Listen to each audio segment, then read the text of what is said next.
de l'enfant repose sur 3 périodes, on va dire 3 étapes qui s'interpénètrent un peu à certains moments. La première, c'est l'identité sexuelle.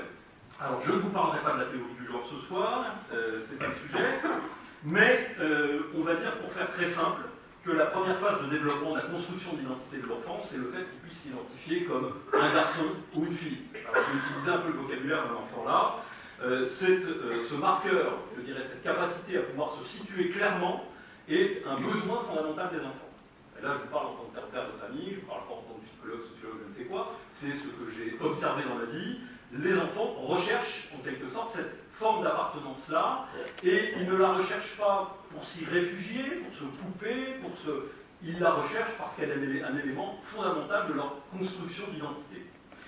Les enfants recherchent donc et attendent de leurs parents des marqueurs spécifiques. On ne met pas les mêmes vêtements, on ne met pas les mêmes couleurs. Vous savez, cette pratique absurde qui consiste, qu'on peut juger absurde, qu'on trouve amusante, ou bon, peu importe, qui consiste à mettre du bleu dans la chambre des garçons, et puis du rose dans la chambre des filles, etc., etc. Eh bien, qu'est-ce qu'ils disent? C'est vrai que ça paraît un peu artificiel, tout ça. Qu'est-ce qu'ils disent? Ils disent qu'on perçoit tous cette première étape, c'est-à-dire ce moment de la construction sexuelle, c'est-à-dire d'identification et d'appartenance sexuelle, se fait sur des marqueurs, sur des choses visibles, qui vont parler à l'enfant. On ne le coiffe pas pareil, on ne l'habille pas pareil, on ne lui met pas les mêmes couleurs, et il a besoin de ça. Il a besoin de ça et il le recherche. Il recherche des activités spécifiques. Il va rechercher aussi des devoirs spécifiques. Vous verrez un enfant, 5 ans, fréquemment, qui va, en quelque sorte, s'imposer des tâches particulières dans le cadre de la famille. Et il recherche aussi, évidemment, en compensation des devoirs spécifiques, des droits spécifiques. Des droits qui peuvent se manifester de tas de façons différentes. Des droits qui peuvent se manifester pour un enfant par le fait d'avoir le droit de goûter un petit fond de bière, je vais me faire déçu évidemment, mais enfin de goûter un petit fond de bière au fond du verre de son père, de pouvoir porter le paquet qui est le plus lourd, etc., etc. Ces petites choses qui feront sourire peut-être certains, mais qui, moi, je les trouve fondamentales, ce sont ces petites choses que recherche un garçon, et ce sont ces petites choses aussi que je recherche une fille. C'est dans ces moments-là, c'est-à-dire dans ces moments où des droits, des devoirs, des pratiques, des marqueurs, en quelque sorte, vont se créer, que l'enfant va se situer dans le monde. Et sa première mise en situation d'identité, elle se fera là, comme garçon ou comme fille. La deuxième étape de la construction de l'identité de l'enfant, c'est la famille, c'est l'identité familiale. Là, il y aurait beaucoup de choses à dire, évidemment, là-dessus. C'est un des points qui me semble aussi le plus fondamental. C'est le deuxième étage de la construction de l'enfant. C'est un étage qui est fondamental parce que c'est celui aujourd'hui qui est probablement le plus en danger.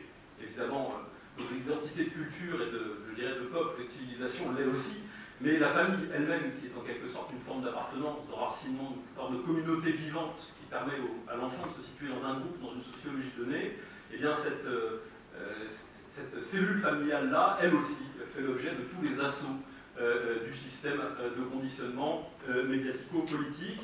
On l'a vu avec l'affaire du mariage pour tous. L'affaire du mariage pour tous n'est pas une question, comme on l'a bien voulu le dire, de morale, etc., individuelle, avec des gens qui seraient conservateurs, catholiques d'un côté, des gens qui seraient plutôt libertaires de l'autre. Pas du tout. Pas du tout. La problématique du mariage pour tous est une problématique éminemment politique, en ce qu'elle consiste à détricoter les murs porteurs de la culture populaire pour effondrer encore davantage, pour démoraliser, au sens strict, la population et la priver de toute armature, de tout cadre clair, lui permettant de se situer, de se penser, de se défendre. Je vous parlais tout à l'heure de cette idée de captation de narration que les médias avaient réalisé à notre rencontre. Cette captation narrative des médias a un effet clair. Une communauté, quelle que soit sa dimension, c'est toujours une chaîne de conduction de stress réalisée. C'est-à-dire que ce sont des gens qui vont en quelque sorte réagir de façon simultanée et dans le même sens à quelque chose qui leur arrive dans l'histoire. Ça peut être une guerre, ça peut être une épidémie, ça peut être un choc, une invasion, ça peut être n'importe quoi. Tous les groupes humains de petite, de moyenne et de grande taille se constituent aussi, à certains moments, dans des chaînes de stress, c'est-à-dire des chaînes de conduction de stress qui vont former des groupes. Et cette formation d'un stress commun, en quelque sorte, soude le groupe, soude la communauté, et lui permet de réagir, c'est-à-dire de se battre, de se défendre, de s'illustrer, de se raconter. Et évidemment, derrière cette captation narrative, il y a un phénomène qui est un phénomène évident, c'est la volonté de hacher, de casser, de briser en permanence ces chaînes de conduction de stress pour multiplier toujours les anormalités et pour faire de tous ces morceaux éparpillés d'une société où plus rien ne partage rien avec personne, une simple addition d'individus livrés, je dirais, à la loi de l'idéologie du supermarché. Mais revenons à notre sujet, excusez-moi, je déborde un peu. Donc la deuxième phase de la construction de l'enfant, la deuxième phase de la construction identitaire de l'enfant, c'est la famille. Là, ce qui est à faire est évident. La première des choses à faire, ce sera ce qui permettra, ce qu'apportera la construction familiale, l'identité familiale, c'est la perception de l'ascendance, de la continuité. C'est fondamental. C'est donc le respect, la prise en compte, le respect de l'existence des aînés, des ascendants, et bien évidemment, au-delà de eux, des ancêtres. Ce ne sont pas des questions qui relèvent d'une discussion, de savoir si c'est bien, si c'est pas bien, etc. C'est comme ça. Dans ma famille, c'est comme ça. On ne se pose pas la question de savoir si c'est souhaitable, etc. etc. On est, par définition, dans une continuité, et cette continuité se raconte. Elle se raconte. Personne ne le fera à votre place. Si vous ne le faites pas, si vous ne parlez pas de votre père, de votre grand-père, de la vie de vos grands-parents, de la vie de vos arrière-grands-parents, de la région dont proviennent vos arrière-grands-parents, si vous ne parlez pas de cela à vos enfants, personne ne le fera à votre place. Évidemment. Et donc, là encore, cette narration, cette possibilité de vous raconter vous-même est fondamentale pour l'enfant. Il s'agira bien évidemment aussi de parler de son nom. Alors, je sais qu'il y a quelque chose d'injuste là-dedans, notre société est ainsi faite. Un enfant porte souvent le nom de son père, c'est comme ça. Et évidemment, lorsqu'on parle de son nom, de cette patrilinéarité en quelque sorte, eh bien, on évoque essentiellement, souvent, le nom du père. Et la tradition du nom du père, on ne va pas rentrer dans un débat là-dedans, il y a une légitimité aussi, une explication à tout ça, mais défendre le nom, illustrer le nom, porter le nom, c'est aussi attirer son attention, l'attention de votre enfant sur le fait qu'un nom se défend. Il se défend, ça veut dire qu'il faut faire comprendre très vite à son enfant que je dirais, toute insulte, toute dégradation du nom de famille doit être pris comme une gifle. Et c'est ce qu'elle est. Et là, c'est toujours pareil. Il y a des familles dans lesquelles ça n'arrivera jamais, parce que ça n'existe pas. Parce que la seule façon dont parfois certains enfants entendent parler de leurs grands-parents ou de leurs arrière-grands-parents, c'est sur des problèmes d'histoire d'héritage, d'un Noël qui s'est mal passé, etc., etc. Si vous laissez, en quelque sorte, le système de narration, le système médiatique parler à votre place à vos enfants, ils se trouveront d'autres ascendances, parfois un peu surprenantes, mais ils iront chercher plus tard des formes d'ascendance un peu bizarres. Mais si vous ne leur apprenez pas à ce qu'est ce nom, par qui il a été porté, ce qu'il a donné en histoire, j'ai publié un lien il n'y a pas très longtemps sur un site internet qui était le site de la Défense nationale, du ministère de la Défense nationale, où on pouvait, si on rentrait son nom de famille, trouver la liste de tous ses ascendants, de ses ancêtres qui étaient morts pendant la Première, la Deuxième Guerre mondiale, etc. Et peut-être parfois bien avant. Si vous allez sur ce site et que vous tapez votre nom, vous trouverez, ça ne sera peut-être pas le cas de tous nos journalistes, mais vous trouverez certainement des gens qui se sont battus, sont morts, et vous avez parfois même l'affiche, et vous voyez l'affiche remplie à la main, en 1914, en 1915, expliquant que votre arrière-arrière-arrière-grand-père est mort à tel endroit, dans telles conditions, de telle façon. Eh bien, parler de son nom à ses enfants, c'est fondamental. C'est effectivement un moment important, et si évidemment la seule, je dirais, si on laisse la télévision en quelque sorte le soin parler à nos enfants à notre place. Il ne faut pas s'étonner aussi que ces enfants n'aient plus d'identité familiale et soient aussi privés d'identité familiale et donc privés de groupe. Je passe rapidement là-dessus. Il faut aussi apprendre évidemment aux petits garçons à défendre leurs sœurs et leurs frères. Ça paraît évident, et encore faut-il évidemment qu'il y ait des familles avec plusieurs enfants. Mais la solidarité familiale, c'est quelque chose de fondamental. L'enfant doit apprendre à partir de 5 ans. Je pense qu'avant c'est un peu compliqué, mais à partir de 5 ans, je pense qu'un enfant doit apprendre qu'il y a deux mondes. Il y a la famille et tout le reste du monde. Et à 5 ans, c'est la seule chose qu'il doit apprendre. Après, il apprendra que c'est plus compliqué que ça. Et à 5 ans, il doit comprendre qu'il y a une chose, la famille. La famille avec la petite sœur qu'on défend, avec le grand frère qui vous protège, etc. Avec tous les problèmes qu'il peut y avoir dedans, et la famille, et le reste du monde. Si ce travail de construction identitaire est bien fait, il débouche sur, en général, des éléments classiques, c'est-à-dire l'enfant intègre très vite la notion d'expérience et la valeur de l'expérience. Il intègre aussi le respect pour les anciens, pour les ascendants, et il le fait pour lui et pour les autres aussi, un petit détail. Il apprend très vite aussi à manifester sa solidarité à l'égard de ses frères et sœurs à des moments de confrontation qui ne sont pas toujours des moments d'école, qui peuvent être des moments, des week-ends avec des amis, où vous avez des groupes d'enfants, de 15-20 enfants qui se forment, etc. Et où à un moment, le petit frère va se retrouver en situation difficile, ou en bagarre avec l'un ou l'autre, et où le grand frère va intervenir. Voilà. Ce n'est pas forcément des moments d'école, ce ne sont pas forcément des moments multiculturels. Ça peut être des moments pas du tout multiculturels même. Mais ces moments-là sont des moments où l'enfant découvre qu'il n'est pas seul. Si ce travail a été fait, alors votre enfant n'est déjà plus isolé. Évidemment, c'est moins vrai si votre enfant est un enfant unique, et si, évidemment, il n'a pas de frères ni de sœurs qui peuvent l'aider. Je pense, on discute beaucoup sur l'intervention des parents dans le milieu scolaire, est-ce que les parents doivent intervenir dans les problèmes des conflits des enfants, etc., etc.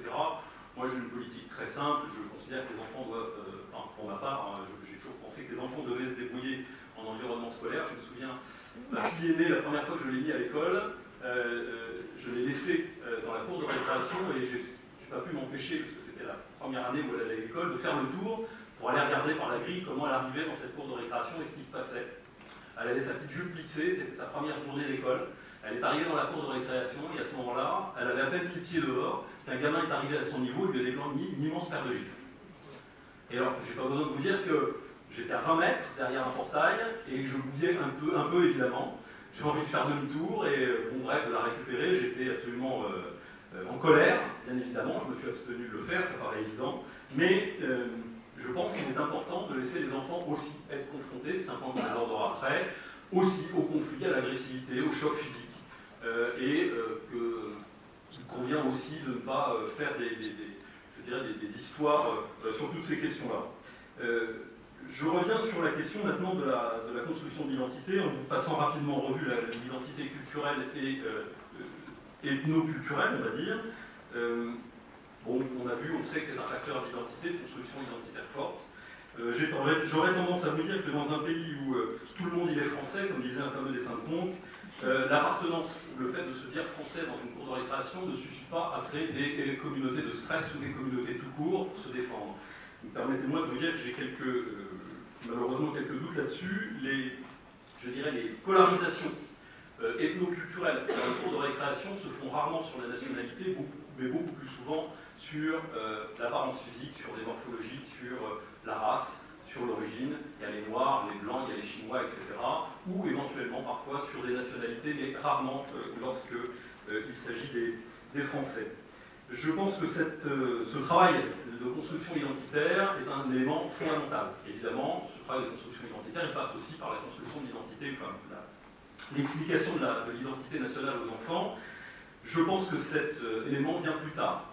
Il vient à partir de 10-12 ans, on apprend à ses enfants qu'on fait partie d'une civilisation, d'une continuité de civilisation, d'un peuple, et que ce peuple a produit des choses dans l'histoire. Il a une forme particulière, il a une identité particulière, il a une architecture particulière, il y a une diversité particulière. La diversité, c'est nous.